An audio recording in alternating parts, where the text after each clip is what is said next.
అందరికీ నమస్కారం. ఆషాఢ మాసంలో అస్సలు చేయకూడని పనులు కొన్ని ఉన్నాయి.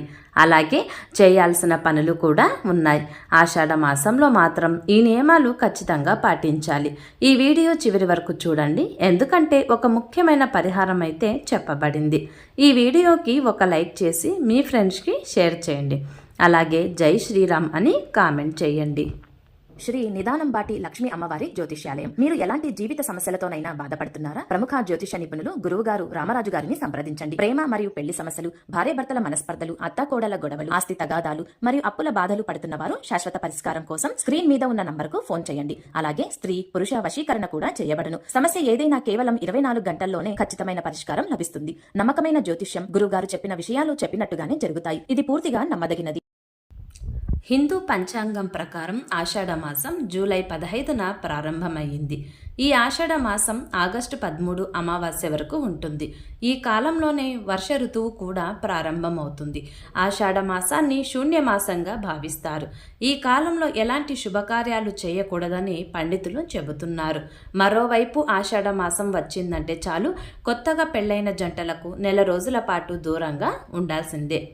కొత్త కోడలి ముఖాన్ని అత్తగారు చూడకూడదని నియమం కూడా ఉంది.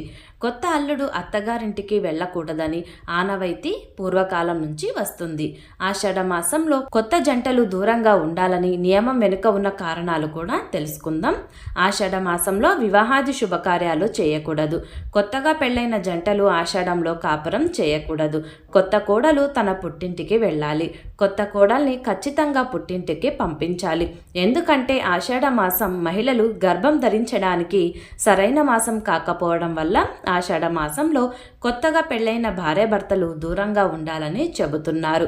ఎందుకంటే మన దేశంలో ఎన్నో సాంప్రదాయాలు, ఆచారాలు ఉంటాయి. అందువల్లే మన ఆచారాలను, కట్టుబాట్లను ఇతర దేశీయులు సైతం గౌరవిస్తారు. కొన్ని మూఢనమ్మకాలే, కానీ అవి పాటిస్తే మాత్రం ఎంతో మేలు జరుగుతుంది. ప్రస్తుతం ఆషాఢ మాసం కొనసాగుతున్న సంగతి అందరికీ తెలిసిందే. ఈ సీజన్లో కొత్తగా పెళ్లైన భార్యాభర్తలు కలుసుకోవద్దని చెబుతుంటారు. దానికి కారణం ఆషాఢంలో భార్యాభర్తలు కలుసుకుంటే ఈ కాలంలో వైరస్లు, బ్యాక్టీరియాలు ఎక్కువ ప్రభావవంతంగా ఉండటం వల్ల పుట్టబోయే పిల్లలపై కూడా వాటి ప్రభావం పడుతుందని. అంతేకాకుండా ఆషాఢంలో గర్భం దాలిస్తే పిల్లలు ఎర్రటి ఎండాకాలంలో పుట్టే అవకాశం ఉంది. అలా జరిగితే తల్లి బిడ్డ ఇద్దరు కూడా ఇబ్బంది పడాల్సి వస్తుంది. కాబట్టి సైన్స్ ప్రకారంగా కూడా భార్యాభర్తలు ఈ సీజన్లో కలవకూడదని చెబుతుంటారు. కానీ పెద్దలు చెప్పేది మాత్రం ఆషాఢంలో అత్త కోడలు ఒకరి ముఖం ఒకరు చూసుకోవద్దని, ఇద్దరు ఒకే గడపై నుండి దాటవద్దని చెబుతుంటారు. ఆషాఢ మాసాన్ని అనారోగ్య మాసం అని కూడా అంటారు. ఎందుకంటే ఈ కాలంలో విపరీతమైన ఎదురుగాలులతో వర్షాలు పడే అవకాశం ఎక్కువగా ఉంటుంది.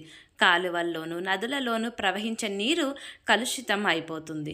ఈ నీటిని తాగటం వల్ల అనారోగ్యాల బారిన పడే అవకాశం ఉంటుంది.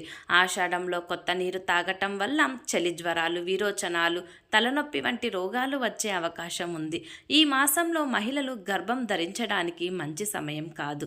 ఆషాఢ మాసంలో ఆలస్యంగా నిద్రపోకూడదు. ఆహారం విషయంలో ప్రత్యేకమైన శ్రద్ధ తీసుకోవాలి.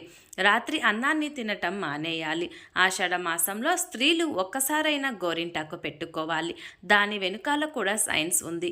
ఆషాఢ మాసంలో వర్షాలు కురవటం వల్ల చేతులు, కాళ్ళు పగుళ్ళు మొదలవుతాయి. అలా చేతులు, పాదాలు పగుళ్ళు వస్తే క్రిములు చేరి అనారోగ్యం బారిన పడే అవకాశాలు ఉన్నాయి. కాబట్టి రక్షణగా గోరింటాకును పెట్టుకుంటారు. ఆషాఢ మాసంలో ములగకూర బాగా తినాలి అంటారు. ఆషాఢ మాసంలోని శుద్ధ ఏకాదశిని శయన ఏకాదశి అని అంటారు. ఈ పవిత్రమైన రోజు నుంచే చాతుర్మాస వ్రతం ప్రారంభమవుతుంది. ఈ కాలంలో శుభకార్యాలన్నీ నిలిపివేస్తారు. మరోవైపు తెలంగాణ ప్రాంతంలో సాంప్రదాయబద్ధమైన బోనాల ఉత్సవాలను భక్తి శ్రద్ధలతో జరుపుకుంటారు. ఉజ్జయిని మహంకాళి అమ్మవారికి నివేదన చేసే పర్వదినాన్ని బోనాలు అంటారు. ఆషాఢ మాసంలో విష్ణువుని, శివుడిని పూజించడం వల్ల పుణ్యం వస్తుందని చెబుతారు. ముఖ్యంగా ఆషాఢ మాసంలో దేవుని నామస్మరణ మంచి ఫలితాలను ఇస్తుందని చెబుతారు. ఎవరైతే శ్రీ మహావిష్ణువు భక్తి శ్రద్ధలతో పూజిస్తారో వారికి అష్టైశ్వర్యాలు సిద్ధిస్తాయని చెబుతారు. గ్రామ దేవతలకు మొక్కులు చెల్లించుకోవాల్సిన వారు ఆషాఢ మాసంలోనే గ్రామ దేవతలకు మొక్కులు చెల్లించుకుంటారు. గ్రామ దేవతలను చాలా శక్తివంతమైన దేవతలుగా పరిగణిస్తూ కుటుంబాన్ని కాపాడాలని ప్రతి ఒక్కరూ ఆషాఢ మాసంలోనే గ్రామ దేవతలను పూజిస్తారు. గ్రామ దేవతలకు ఆషాఢ మాసంలో మన పూర్వీకుల నుండి వస్తున్న ఆచారాల మేరకు పూజాది కార్యక్రమాలు నిర్వహిస్తే మంచి జరుగుతుంది. ఆషాఢ మాసంలో నది స్నానానికి ఎంతో ప్రాధాన్యత ఉంది.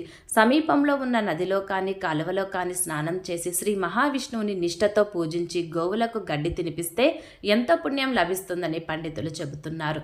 ఆషాఢ మాసంలో ముఖ్యంగా అమ్మవారిని ఆరాధించడం, అమ్మవారికి పూజలు చేయడం కూడా సత్ఫలితాలను ఇస్తాయని చెబుతారు. ఆషాఢ మాసంలో దానాలు చేయడం కూడా శుభ ఫలితాలను ఇస్తాయి. మీ శ్రేయస్సు ఐశ్వర్యం పెరుగుతుంది. ఆషాఢ మాసం ప్రాముఖ్యత. ఆషాఢ మాసానికి హిందూ సంప్రదాయంలో ఎంతో ప్రాముఖ్యత ఉంది. ఈ సమయం మొత్తం ఆధ్యాత్మికత, భక్తిభావం, దైవారాధనకు అధిక ప్రాముఖ్యత ఇస్తారు. ఆషాఢ మాసం జ్యోతిష శాస్త్ర పరంగానే కాకుండా మత పరంగాను కూడా చాలా ముఖ్యమైనదిగా పరిగణిస్తారు. ఈ మాసంలో మహావిష్ణువును అత్యంత భక్తి శ్రద్ధలతో పూజిస్తారు. దుర్గామాతతో సంబంధం కలిగిన గుప్త నవరాత్రులు ఈ మాసంలోనే వస్తాయి. ఆషాఢ మాసం నుంచి పండుగలు ప్రారంభమవుతాయని చెబుతారు. మత విశ్వాసాల ప్రకారం ఆషాఢ మాసంలో ఎక్కువగా పూజలు, యాగాలు నిర్వహిస్తారు. జగన్నాథుడు రథయాత్ర, దేవశైని ఏకాదశిని, చాతుర్మాసం, వారాహి నవరాత్రులు, కర్కాటక సంక్రాంతి ఈ మాసంలోనే వస్తాయి. ఆషాఢ మాసంలోనే దక్షిణాయనం ప్రారంభమవుతుంది. ఈ గుప్త నవరాత్రులని వారాహి నవరాత్రులుగా పిలుస్తారు. ఇక జూలై 25న దైవశైని ఏకాదశి వస్తుంది. దీనే తొలి ఏకాదశి అని కూడా అంటారు. తొలి ఏకాదశి నుండి పండుగలు వస్తాయని చెబుతారు. ఆషాఢ మాసం చివరి రోజున చివరి బోనంతో ఈ ఉత్సవాలు ముగుస్తాయి. ఆషాఢ మాసంలో వచ్చే దైవశైని ఏకాదశి నుంచి శ్రీ మహావిష్ణువు యోగ నిద్రలోకి వెళ్తారని నమ్ముతారు.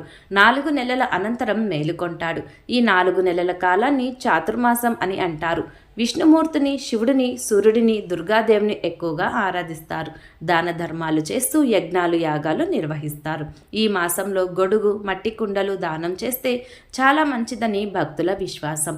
సూర్యుడు మిథున రాశి నుంచి కర్కాటక రాశిలోనికి ప్రవేశిస్తాడు. దీంతో ఉత్తరాయణ పుణ్యకాలం పూర్తయి దక్షిణాయనం మొదలవుతుంది. దక్షిణాయనం పితృదేవతలకు ప్రీతికరమని అంటారు. ఈ మాసంలో చేసే స్నానం, దానం, జపం, పారాయణాలు విశేష ఫలితాన్ని ఇస్తాయి. ఆషాఢ మాసంలో చేసే సముద్ర నది స్నానాలు ముక్తిదాయకమని చెబుతారు. చెప్పులు, గొడుగు దానం చేయటం విశిష్ట ఫలితాన్ని ఇస్తుందని విశ్వాసం. ఈ మాసంలోనే త్రిమూర్తి స్వరూపుడైన గురువుని ఆరాధించే పర్వదినం గురు పూర్ణిమ. దీనినే వ్యాస పూర్ణిమ అని కూడా అంటారు. మహాభాగవతాన్ని రచించిన వేద వ్యాసుడు జన్మించిన రోజు ఆషాఢ శుద్ధ విద్య రోజున పూరి జగన్నాథుడు బలభద్ర సుభద్ర రథయాత్ర కనుల పండుగగా జరుగుతుంది. ఆషాఢ సప్తమిని భాను సప్తమి అంటారు. ఉత్తరం నుంచి దక్షిణ దిశకు ప్రయాణిస్తున్న సూర్యుడు 3 నెలల తర్వాత మధ్యకు చేరుకుంటాడు. ఈ రోజున పగలు, రాత్రి, నిమిషం, విగడియ తేడా లేకుండా సరి సమానంగా ఉంటాయి. అతి ముఖ్యమైన విషయం ఏమిటంటే ఆషాఢ శుద్ధ పౌర్ణమి రోజున గురువులను పూజించడం, వారి ఆశీస్సులు తీసుకోవడం చాలా మంచిది అని పండితులు చెబుతున్నారు.